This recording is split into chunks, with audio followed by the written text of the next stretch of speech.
오늘 우리에게 주시는 하나님의 말씀 출애굽기 8장 20절에서 32절까지 말씀입니다. 출애굽기 8장 20절에서 32절까지 말씀.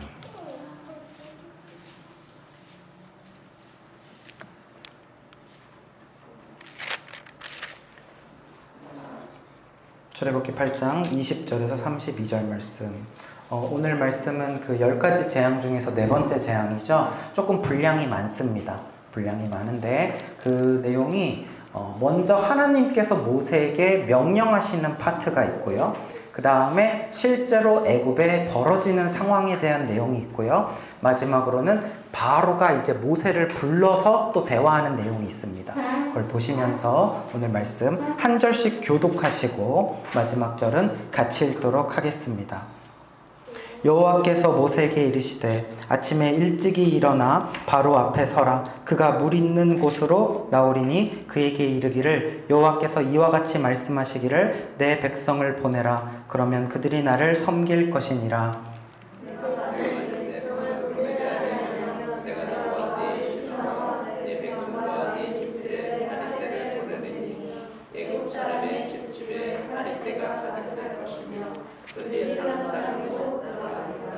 그날에 나는 내 백성이 거주하는 고센 땅을 구별하여 그곳에는 파리가 없게 하리니 이로 말미암아 이 땅에서 내가 여호와인 줄을 내가 알게 될 것이라.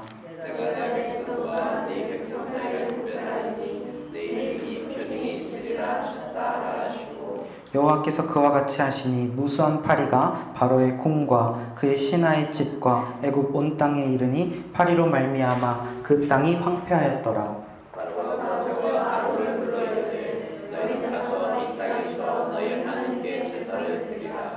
모세가 이르되 그리함은 부당하니이다. 우리가 우리 하나님 여호와께 제사를 드리는 것은 애굽 사람이 싫어하는 바인즉 우리가 만일 애굽 사람의 목전에서 제사를 드리면 그들이 그것을 미워하여 우리를 돌로 치지 아니하리이까.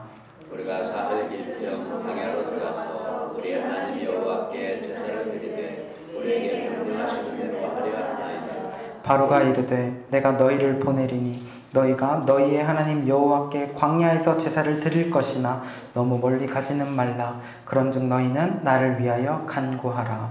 모세가 이르되 내가 왕을 떠나가서 여호와께 간구하리니 내 이름 할 때가 바로와 바로의 신하와 바로의 백성을 떠나려니와 바로는 이 백성을 보내어 여호와께 제사를 드리는 일에 다시 거짓을 행하지 마소서 하고 모세가 바로를 떠나 나와서 여호와께 간구하니 여호와께서 모세의 말대로 하시니 그 말일 때가 바로와 그의 신하와 그의 백성에게서 떠나니 하나도 남지 아니하였더라. 같이 읽습니다. 그러나 바로가 이때에도 그의 마음을 완강하게 하여 그 백성을 보내지 아니하였더라. 아멘. 네, 오늘 말씀은 출애굽기에서 그 10가지 재앙 중에 네 번째 재앙 파리가 가득하다라는 제목으로 출애굽기 8장 20절에서 32절 말씀을 나누도록 하겠습니다. 오늘은 이제 10번째 재앙 중 네 번째 재앙인데 그 앞에 이야기를 조금 설명을 드려야 될 것 같아요. 자, 지금까지 몇 개의 재앙이 있었죠? 3개의 재앙이 있었습니다. 먼저 첫 번째 재앙은 애굽, 이집트죠. 이집트의 나일강이 피로 바뀌어진 사건입니다.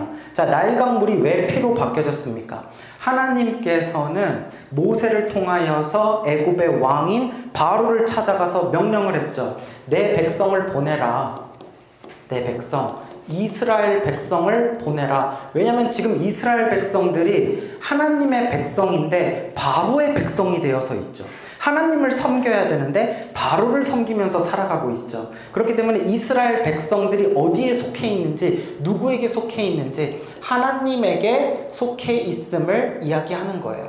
그러면서 이곳이 아니라 이제 광야로 보내라. 그곳에서 하나님께 예배하는 것을 배울 것이고 할 것이다 했는데 바로 왕이 하나님의 경고를 무시하였고 코웃음 쳤죠. 그러니까 이제부터 하나님의 능력이 보이기 시작하는 거예요. 그래서 첫 번째는 나일 강물이 피로 바뀌게 됩니다.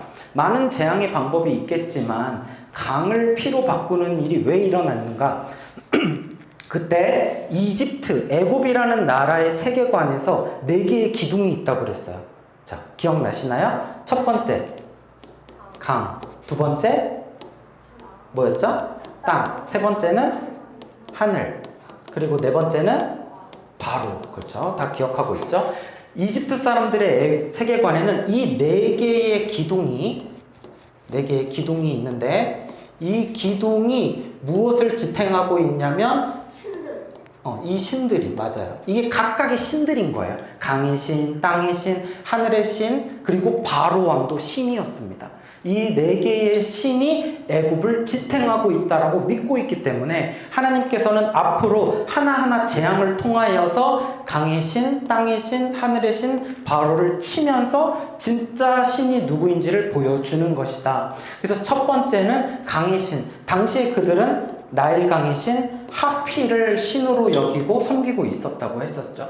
그래서 강의 신 하피, 사실은 있지 않죠. 거짓이죠. 그래서 강을 피로 만듭니다. 두 번째는 이제 강에 있는 것들 중에서 땅으로 올라오는 생물이 있다고 그랬죠. 뭐죠? 개구리. 그래서 두 번째는 개구리 떼입니다. 그래서 개구리로 인해서 이제는 강에서부터 해서 강과 땅으로 이제 이동을 하게 됩니다. 강과 땅으로. 그 다음에 이제 개구리는 헤케트. 소망이 잘 기억하고 있네. 헤케트라는 개구리 신을 그들이 섬겼다고 했어요. 개구리가 알을 많이 낳잖아요. 그래서 다산을 상징하고 그런 어떤 풍족한 것을 상징하는 거예요. 자, 그랬는데 여기까지 왔어도 바로 왕은 마음을 바꾸지 않아요. 여전히 완악합니다. 그랬을 때 이번에는 세 번째, 무엇이 가득해지죠? 이입니다. 맞아요. 세 번째는 이. 이가 무엇이 이로 바뀌었는지 아십니까? 땅의 티끌이. 땅이죠. 그리고 당시에 이집트 사람들은요, 땅 자체가 신이라고 생각했어요. 그래서 땅은 게브라는 신의 몸통이라고 생각을 했습니다. 그러니까 게브라는 신의 갈비뼈에다가 보리를 심고 거기에서 추수를 하고 이렇게 생각을 했던 거예요. 하나님은 그 땅의 티끌, 땅의 흙먼지를 통하여서 그들에게 재앙을 내리십니다. 그래서 이가 가득하여지죠. 그리고 여기에서 이제 하나님께서 여전히 바로가 완악하여서 보내주지 않으니까 이제 오늘 네 번째 파리 재앙이 이제 시작을 하게 됩니다. 파리는요, 땅을 기어다니기도 하지만 동시에 하늘을 날아다니기도 하죠. 그래서 이게 점점점 이 공간이 확장되어지는 게 보여집니다. 강, 땅, 그리고 땅에서 하늘에 이르기까지. 사실은 이 10개의 재앙을 통틀어서 점점점 하늘로 가기는 하거든요. 마지막 쪽으로 가다 보면은 무슨 재앙이 있냐면 우박 재앙.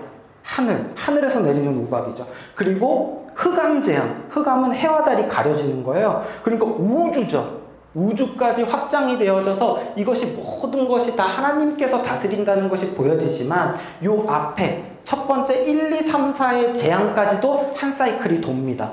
그래서 강에서 땅으로, 땅에서 하늘, 공중에 이르기까지. 물론 파리는 많이 높이 날지는 못하죠. 그렇죠.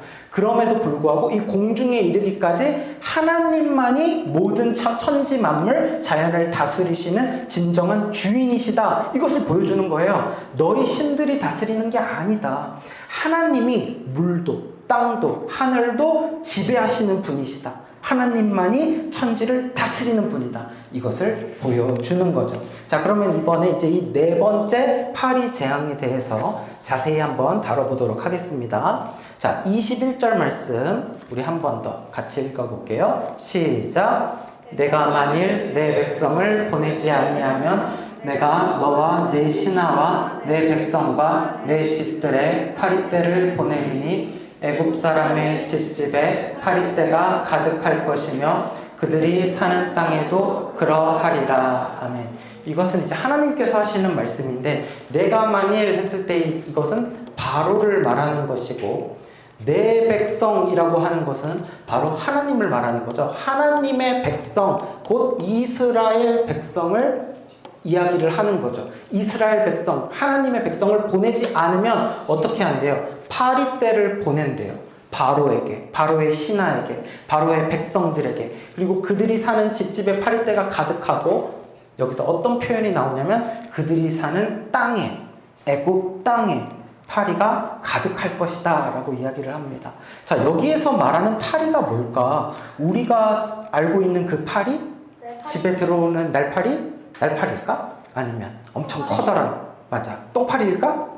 정확히 무슨 파리일까? 사실은 정확하게는 알 수가 없습니다. 히브리어로 원문에는 아로브라고 되어 있습니다. 이 아로브라는 단어를 지금 우리는 파리라고 번역을 하고 있지만 사실은 정확하게 어떤 곤충을 말하는 건지는 알 수가 없고요. 이 아로브라는 단어를 그대로 직역을 하면 곤충의 떼입니다. 곤충의 떼 혹은 굉장히 많은 무리, 엄청나게 많은 벌레 떼를 말하는 거예요. 근데 이것을 이제 파리로 추측을 하는 몇 가지 이유가 있죠. 이 파리는요, 이 벌레는요, 사람이나 가축의 피를 빨아먹는 파리예요. 그러니까 우리가 알고 있는 파리는 피를 빨아먹진 않잖아요. 그렇죠? 그냥 더러운 곳에 옮겨 다니니까 우리가 싫어하는 거잖아요. 근데 이 사막에 있는 이 파리는 피를 빨아먹는 흡혈을 하고요. 또 어떤 가축이나 사람이나 어떤 생명체에 알을 낳고 기생을 하는 아주 지독한 습성이 있는 그런 벌레입니다. 그것을 말할 때 아로브라고 해요.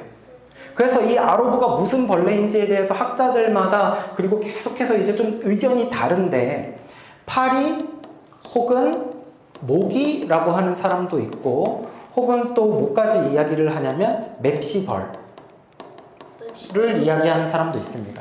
맵시벌은요, 지금도 이 벌은 아주 지독해요. 다른 곤충의 몸에다가 알을 낳아서 거기서 이렇게 태어나고 다른 곤충을 죽이고 하는 어떤 그런 지독한 특성을 가진 벌. 이런 것들이 정확히는 이 중에 어떤 걸 수도 있고, 얘네들이 다 섞여 있을 수도 있어요. 얘네들이 막 같이 막 집단적으로 나타났을 수도 있어요. 중요한 것은 이게 엄청나게 때로 나타났다는 것이고, 이것이 사람의 몸을 물고 뜯고 피를 빨아먹으면서 굉장히 괴롭히는 지독한 벌레였다라고 생각을 하시면 되겠습니다. 자, 이 벌레를 통하여서 이제 하나님께서는 애굽 땅에 재앙을 내리십니다. 근데 이 파리와 관련된 그런 재앙, 그 우상신은 뭐가 있을까? 이 앞에 보면은 여러 가지가 있다고 그랬잖아요. 강은 하피, 개구리는 헤케트, 그리고 이는 게브라는 땅의 신. 자, 그런데 이 파리는 뭐라고 하냐면 케프리라고 합니다. 정확하게 파리의 신이 없어요. 이집트 사람들이 섬기고 있는 그 우상신 중에 파리의 신은 존재하지 않는데, 가장 유사한 것이 바로 케프리이고, 케프리는 곤충들의 신입니다. 근데 얼굴은 곤충은 이상해요. 이 신의 모습이 맞아요. 정말 기괴해요. 제가 본 것 중에서 제일 디자인이 엉망진창이 이상한 신이에요. 그 보면은 사람의 몸을 하고 있고 얼굴이 곤충의 얼굴을 하고 있죠. 이 곤충이 이상하게 생겼단 말이죠. 이 곤충이 무슨 곤충인 것 같습니까? 뭐 딱정벌레 같이 생기기도 했고 풍뎅이 같이 생기기도 했는데, 정확하게는 소망아 왜 이렇게 신났어 오늘? 너 좋아하는 곤충 나와서 그러지. 쇠똥구리입니다. 쇠똥구리. 쇠똥구리 여러분 어떤 벌레인지 아세요? 똥 불리는 벌레. 자, 여러분들 그림 따라 그릴 수 있는 분 한번 따라 그려보세요. 네.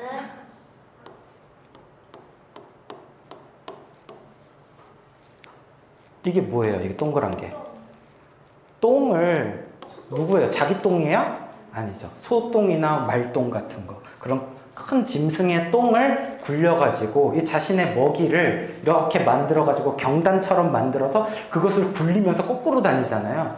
근데 사실은 이게 우리가 봐도 신기한데, 당시에 고대 사람들이 봤을 때는 이 벌레가 너무 신기하게 이 안에다가 또 알을 낳고 이 안에서 태어나서 이거를 먹으면서 자라고 하니까 굉장히 신성한 동물로 여겨졌어요. 더군다나 이 동그란 거를 만드는데 너무나도 완벽한 동그라미를 만들어낸단 말이죠. 그러니까 이 동그란 게 뭐를 떠올리게 하냐면은 바로 태양이죠. 태양과 관련 있는 신이 바로 케프리입니다. 자, 그래서 여기 그림 한번 보세요. 여기도 보면 이게 실제로 이제 고대 이집트에서 발견되는 유물인데 케프리가 머리 위에 뭘 가지고 있어요? 태양을 가지고 있죠. 이렇게 몸에는 날개가 있고, 몸에 이렇게 쫙 날개를 핀 것처럼 날개가 있고, 머리 위에 태양을 이렇게 가지고 있단 말이에요. 그래서 이 케프리 신은요, 태양을 주관을 하는데 그 중에서도 아침의 태양. 사실은 우리가 알고 있어요. 태양신은 뭐라고 했냐면 라라는 태양신이 있다고 우리가 배웠었어요. 근데 라라는 태양신 외에 아침에 태양이 만들어지는 것에 대한 부분에서 이 케프리가 그 역할을 한다라고 생각을 한 거예요.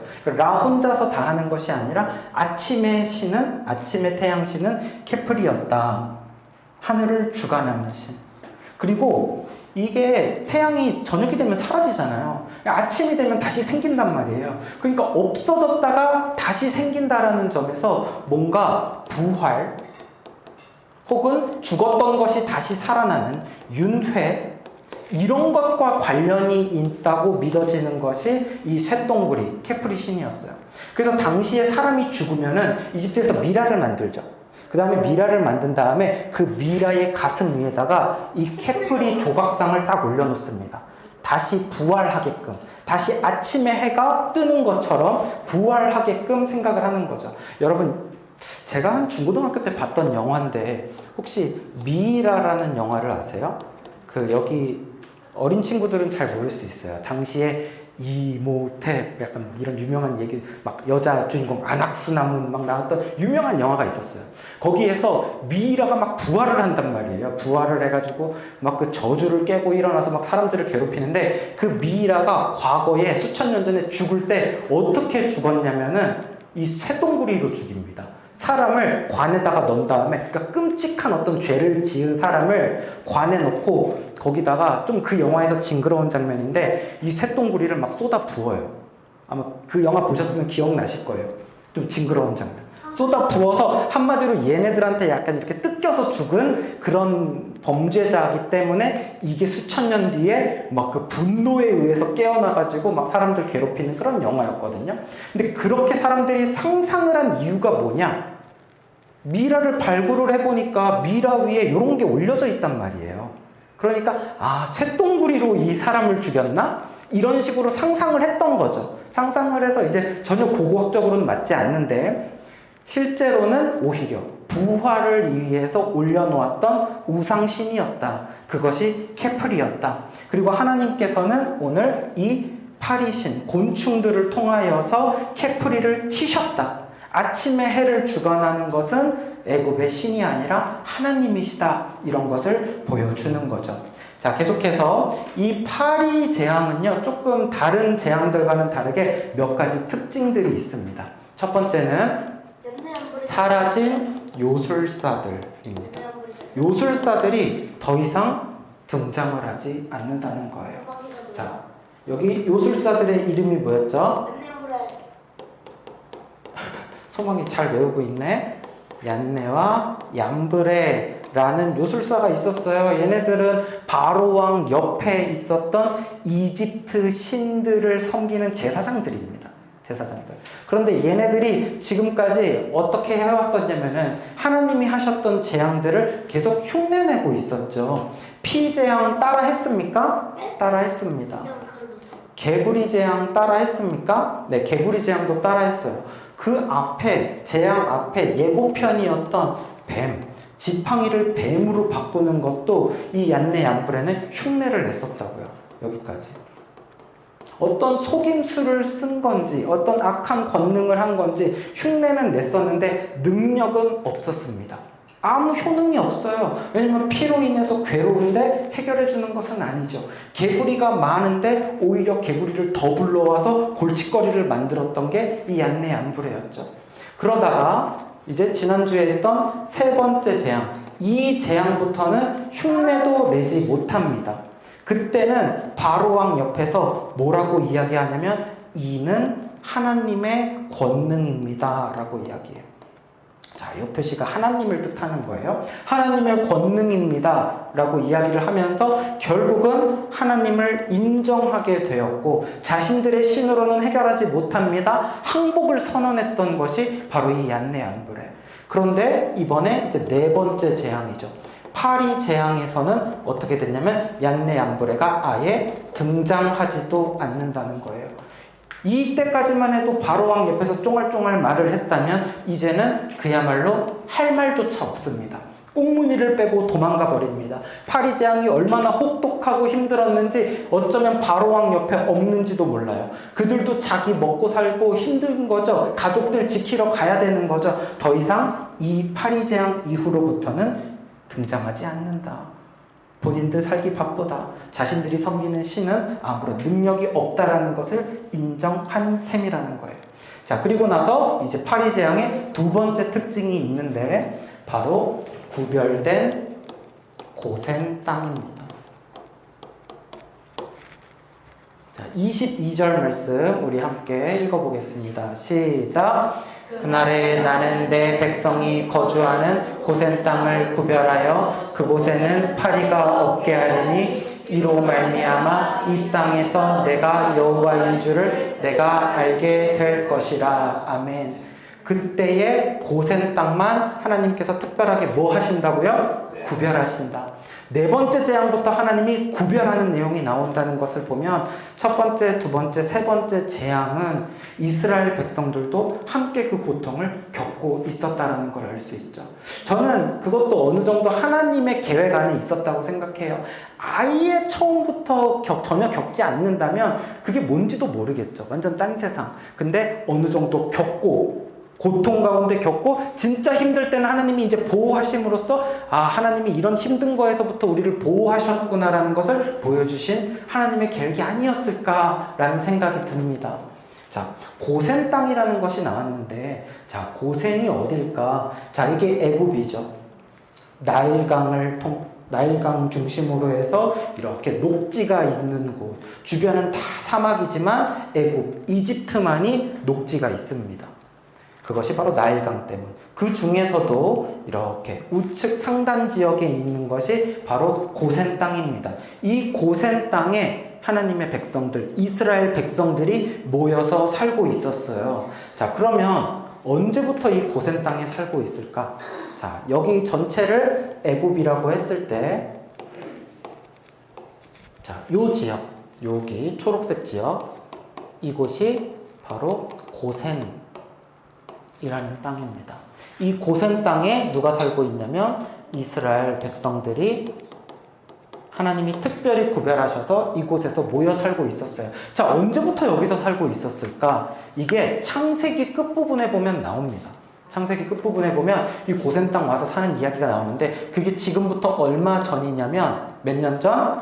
430년 전에 누가 총리일 때? 요셉이 총리일 때 이제 요셉의 가족들 있죠. 야곱 가족이 가뜩이나 흉년이어서 먹고 살기 힘드니까 자신의 아들이 있는 요셉이 총리로 있는 애굽으로 이사를 오죠. 애굽으로 이사를 올 때 야곱 가족 몇 명이서 이사 왔게요? 자, 기억나요? 1번 70명. 그래, 시몬이 정확했어. 70명. 이거 한 몇 개월 지났는데 기억하고 있구나. 70명이었는데 430년이 지났죠. 지금은 몇 명이 되었냐면 200만 명 이상의 굉장한 숫자로 증가한 상태입니다. 이 사람들이 이 고센 땅이라는 곳, 지금이라고 생각하면 외국인 특별 보호지역 같은 느낌인 것 같아요. 그래서 이곳에서 따로 구별되어서 살고 있었어요. 구별돼서 살 수밖에 없었던 이유가 뭐냐면 이스라엘 백성들은 주로 어떤 일을 하냐면 목축업을 합니다. 동물을 키워요. 양과 염소와 이런 것을 키우고 그것의 젖을 먹고 고기를 먹고 또 그 동물들을 죽여서 제사를 지내죠. 근데 애굽 사람들은 어떻습니까? 웬만한 동물들이 다 신이에요. 다 신이라고요. 그러니까 동물을 함부로 죽여서 제사를 지내는 그런 이스라엘 백성들을 어떻게 생각할까요? 혐오스럽게 생각하죠. 막 가증스럽게 여긴단 말이에요. 그러니까 같이 살 수가 없었고, 당시에 이스라엘 백성들의 그 요셉 총리 때문에 온 것이었기 때문에 동물들을 먹이기 좋은 이런 기름진 땅, 고센 땅을 그때부터 받을 수 있었던 거예요. 그래서 얘네들이 생각할 때는 이 땅이 기분 나쁜 땅인지 몰라도 하나님의 백성인 이스라엘 백성이 생각할 때는 이 땅은 기름지고 축복받은 땅이죠. 그런데 지금 이제 어떤 일이 벌어졌습니까? 네 번째 재앙, 이 파리떼가 애굽 땅에 가득하기 시작하죠. 들끓기 시작할 때 하나님께서 이 고센 땅만은 하나님의 손으로 이렇게 지키고 보호해 주시는 거예요. 여기만 가려주시는 거예요. 이쪽은 소나기가 쏟아질 때 하나님이 이쪽은 우산으로 덮어주셔서 비를 맞지 않게 해주시는 거죠. 이것이 실제로 소나기가 내렸다는 것이 아니라 비유를 한 거예요. 자, 그래서 하나님께서는 고센 땅을 구별하셨다는 것. 온 애굽이 파리떼로 고통에 몸부림쳤습니다. 파리가 얼마나 많은지 길을 걸어갈 때 앞을 볼 수 없을 정도로 파리가 많고, 밥을 먹을 때도 음식이랑 파리랑 막 같이 씹힐 정도로 많은 거예요. 누워서 잠자려고 할 때도 막 물어뜯고 막 이러는 통에 너무 괴로워서 맞아 코에도 들어갔겠지. 견딜 수가 없는 거예요. 온몸이 퉁퉁 붓고 그야말로 끔찍한 재앙인데요. 고센 땅에 살고 있는 이스라엘 백성들은 하나님이 철저하게 구별하셨다라고 아까 되어 있죠. 그리고 보호하셨어요. 그래서 파리떼의 공격이 전혀 없었다라는 거죠. 사랑하는 여러분, 똑같은 어려운 상황이 있더라도 누구는 보호받는데 누구는 보호받지 못합니다. 똑같이 어려운 상황에서 누구는 하나님이 긍휼히 여겨주시지만 누구는 그렇지 못합니다. 우리는 하나님의 긍휼하심을 입은, 은혜를 입은 자들인 줄 믿습니다. 그래서 모두가 힘겨워하는 상황이라 할지라도 하나님의 자녀들은요, 구별하세요. 하나님이 보호하시는 은혜가 저와 여러분에게 있기를 축복합니다. 자, 그런데 여기서 이제 중요한 게 있어요. 하나님이 이스라엘 백성을 보호했다라고 표현하는 게 아니라 고센 땅을 보호했다. 그리고 애굽 땅에, 그들이 사는 땅에 파리떼가 가득하게 했다라고 표현을 한단 말이죠. 이것이 무엇이냐면 이스라엘 백성이라 할지라도 고센 땅을 벗어나면 어떻게 된다는 거예요? 파리떼의 공격을 받겠죠. 같이 살고 있었을 겁니다. 저녁에는 이곳에 와서 살지만 자신들이 낮에는 또 일을 하러 가야 됐을 거예요. 노예니까. 근데 가보면 어때요? 이곳은 난리가 나는 거예요. 다시 돌아오면 어때요? 하나님의 보호하심을 받는 거예요. 그러니까 우리는요, 하나님의 보호하심이 있는 그 자리를 떠나서는 안 된다라는 것을 이 말씀을 통해서 우리가 깨달을 수 있는 거죠. 애굽 땅이 있어요. 그리고 여기에는 고센 땅이 있습니다. 어떤 사람들은요, 이 애굽과 고센 땅을요, 왔다 갔다 하면서 살아가는 삶이 있습니다. 애굽에 갔다가 고센에 왔다가 왔다 갔다 하면서 살아가는 사람이 있어요. 오늘날로 치면 이것이 무엇이겠습니까? 애굽은 세상이고 고센은 교회, 하나님의 말씀이 있는 곳, 하나님의 말씀이 있고 하나님을 섬기는 곳. 그러나 세상은 무엇을 좋아해요? 돈을 좋아해요. 돈이 최고예요. 세상에서의 성공이 최고고, 사람들과의 인맥이 가장 중요하고, 내가 느낄 수 있는 육체의 정욕들, 쾌락이 가장 중요하고, 이것을 위하여서 그냥 오늘 하루 나의 즐거움을 위하여서 살아가는 사람들, 그런 것을 믿고 살아가는 것이 바로 이 애굽에 있는 이 수많은 우상들. 여기 캐플이 여기 또 나왔네. 이런 우상들을 섬기면서 살아가는 것, 오늘날의 세상과 똑같잖아요. 이러한 것들이요, 일시적으로는 너무너무 매력적이죠. 너무너무 매력적이고 내 마음에 어떤 안도감을 줄 수는 있습니다. 어떤 만족을 줄 수는 있어요. 그러나 이것들이 진정으로 나를 지켜줍니까? 나를 보호하여 주나요? 아니에요. 되려 지켜주지 않고 그것이 나에게 오히려 재앙으로 온다라는 거. 그것이 나를 지켜주는 게 아니라 그것이 오히려 파리떼처럼 나를 물어뜯고 갉아먹고 내 피를 쪽쪽 빨아먹는다니까요. 그래서 그것이 바로 거짓 신들이라는 겁니다. 하나님의 백성은요, 고센과 애굽 땅을 왔다 갔다 하면서 사는 것이 아니라 그래봤자 나만 고달퍼져요. 나만 파리에게, 거짓 신들에게 물어뜯깁니다.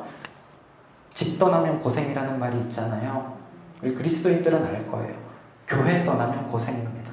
하나님 떠나면 고생이고요. 말씀 떠나면 고생이에요. 왔다 갔다 하면서 살지 마시고 구별된 자, 거룩한 자로 살아가시기 바랍니다. 이 구별이라는 말이요, 사실은 무엇과 관련이 있냐면 거룩이라는 말과 관련이 있습니다. 거룩한 사람, 거룩한 자라는 말이 곧 구별된 자라는 뜻이에요. 우리가 어떻게 구별받는 은혜가 있는지 아십니까? 거룩한 자로 살아갈 때, 내가 세상과 다르게 구별된 자로 살아갈 때, 구별된 곳에 거하면서 구별된 방식으로 거룩하게 살아갈 때 여러분에게도 특별한 고센의 구별된 은혜가 있는 줄 믿습니다. 자, 계속해서 25절에서 28절까지 우리 한 목소리로 읽어보겠습니다. 시작. 바로가 모세와 아론을 불러 이르되 너희는 가서 이 땅에서 너희 하나님께 제사를 드리라. 모세가 이르되 그리함은 부당하니이다. 우리가 우리 하나님 여호와께 제사 드리는 것은 애굽 사람이 싫어하는 바인즉 우리가 만일 애굽 사람의 목전에서 우리를 돌로 치지 아니하리이까. 우리가 사흘 길쯤 광야로 들어가서 우리 하나님 여호와께 제사를 드리되 우리에게 명령하시는 대로 하려 하나이다. 바로가 이르되 내가 너희를 보내리니 너희가 너희의 하나님 여호와께 제사를 드릴 것이나 너무 멀리 가지는 말라. 그런즉 너희는 나를 위하여 간구하라. 아멘. 자, 드디어 이 파리떼가 너무너무 괴로웠던지 바로가 모세와 아론을 불렀다라고 합니다. 그동안은 부르지 않다가 이 재앙 때부터 얘가 부르기 시작했죠. 이제 도저히 못 살겠으니까. 근데 그때 한번 이렇게 변했단 말이에요. 말을 바꿨단 말이에요. 근데 이번엔 또 어떻게 하나 한번 봅시다. 모세와 아론을 불러서 너네들이 원하는 거, 그래, 너네 하나님께 가서 제사 드리겠다고 하는 거 너네들 그렇게 원하지, 해, 예배 드리라니까. 근데 가지 말고 여기서 그냥 너네 사는 데서 이 땅에서 하나님께 제사를 드려라 라고 하는 겁니다. 자, 바로가 모세를 불러서 제안을 합니다. 제안을 해요. 뭐라고 하냐면 첫 번째 제안, 이 땅에서 너희 하나님께 제사를 지내라 라고 하는 거예요. 여러분, 아까 제가 처음에 이 이야기 했을 때 우리는 애굽과 고센을 왔다 갔다 하면 안 됩니다 라고 이야기를 할 때 이 마음에 어떤 불편함이 있었을 거예요. 어떻게 그럴 수가 있죠? 세상과 교회, 어떻게 교회에서만 살아요? 세상에서도 살아야지. 어떻게 돈 안 좋아하고 살아요? 어떻게 성공을 생각 안 하고 살아요? 그것도 다 해야죠. 양다리 걸치면 안 돼요? 나는 여기 말고 여기 중간에 이렇게 중간지대에 살 건데요. 이런 마음을 가졌는지 모르겠습니다. 그런데 그것을 지금 누가 얘기하고 있냐면 바로가 얘기하고 있습니다. 바로가. 그래, 예배 드려. 근데 여기서 예배 드려 라고 하면서 중간지대를 이야기를 하면서 타협안을 가지고 오고 있는 거예요.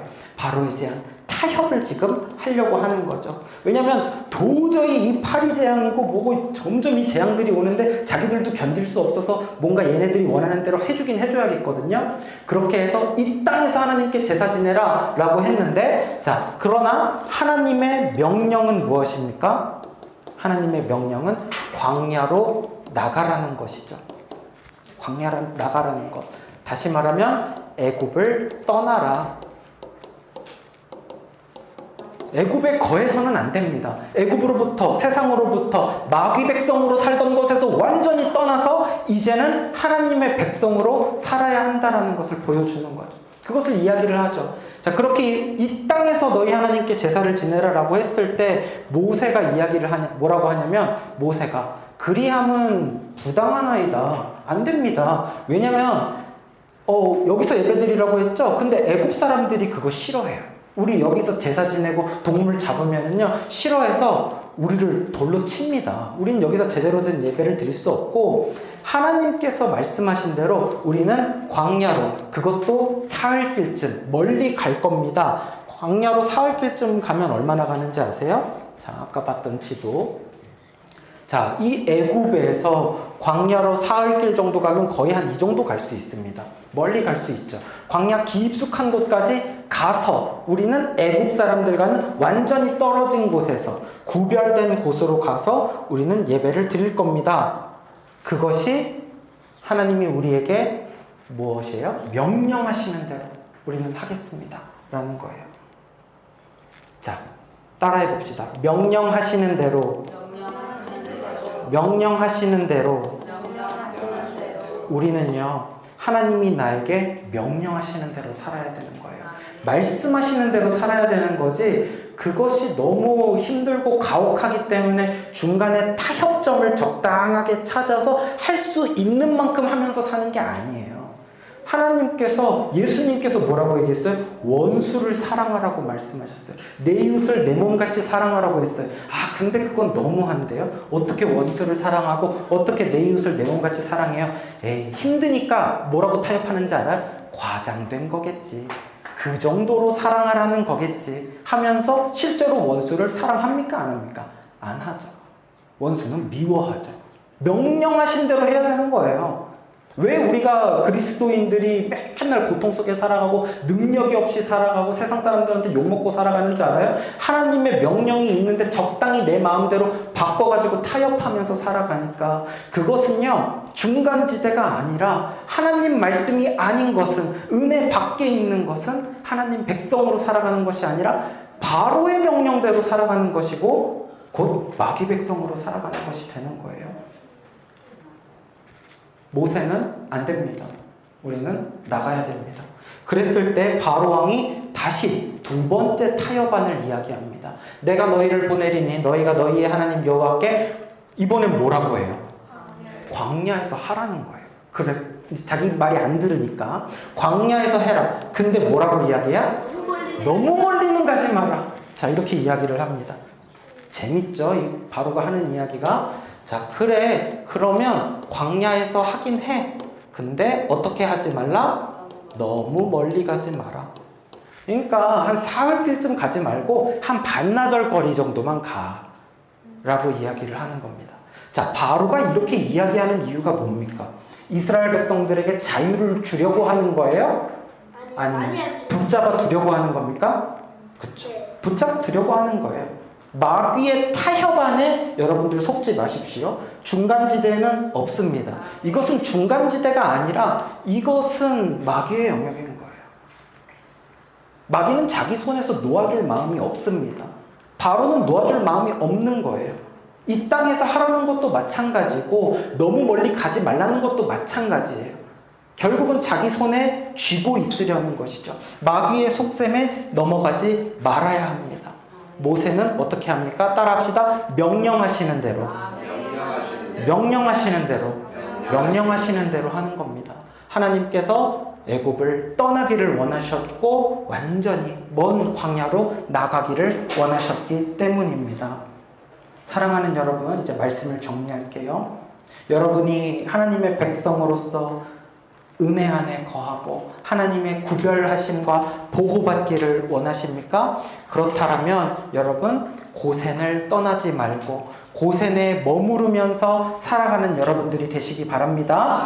교회 안에 머물 때 안전합니다. 주품 안에 거할 때 안전하고요. 이 주일 예배가 우리의 삶에서 흐름이 끊어지기 시작하잖아요. 내가 기도할 수 있는 장소 무엇이 있습니까? 뭐 금요기도회라든지 새벽 예배라든지 예배를 드리는 그 시간들이 끊어질 때 우리는 다시 애굽으로 나가는 거예요.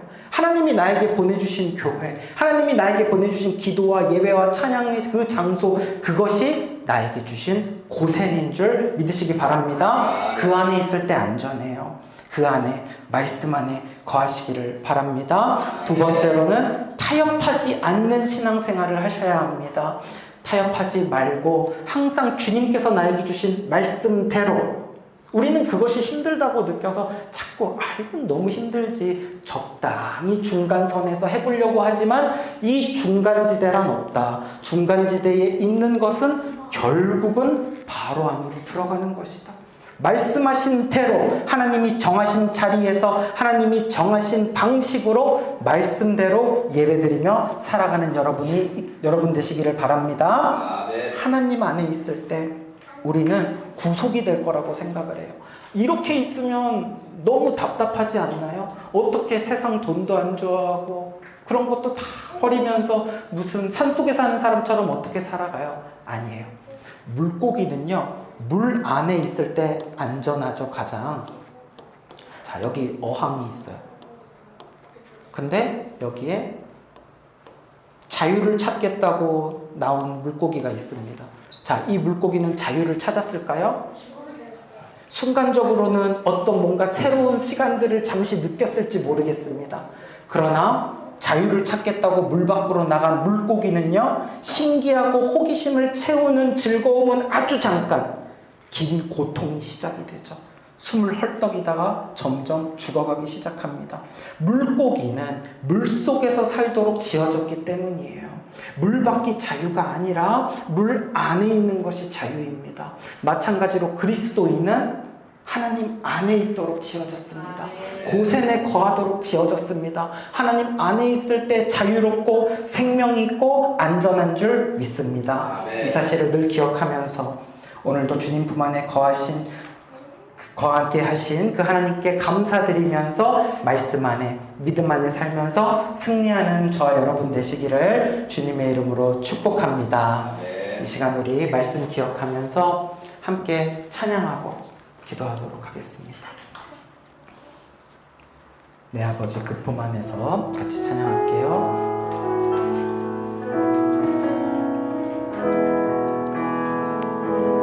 내 아버지 그 품 안에서 내 영혼에 안전합니다. 주 손길로 내 삶을 안으시니 그 평강이 나를 덮습니다. 나 비록 넘어지면 흔들리지만 주의 안에 거하며 나를 붙드시니 내 생각을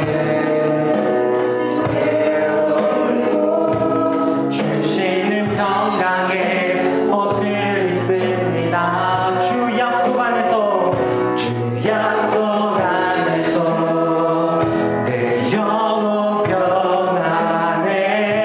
내 뜻보다 크신 주님의 계획 나 신뢰해. 두려움 다 내려놓고 주님만 의지해.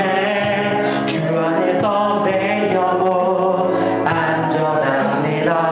내 생각을 주께로 돌리고 내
파리 재앙이 내려지는 가운데에서도 특별히 하나님의 백성이 거하고 있는 고센 땅을 구별하신 그 하나님의 사랑, 하나님의 능력을 찬양합니다.